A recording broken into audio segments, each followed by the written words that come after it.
SCSS is a real superset of CSS that compiles down to genuine, plain CSS a browser can run, adding features CSS itself doesn't have. In this video you'll compile real SCSS and see the exact CSS it produces.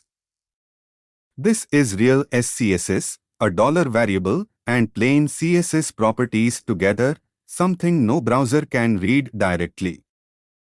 This is the genuine, real CSS the SCSS compiler produces. The dollar variable is fully resolved to its actual value, no trace of Sass syntax left.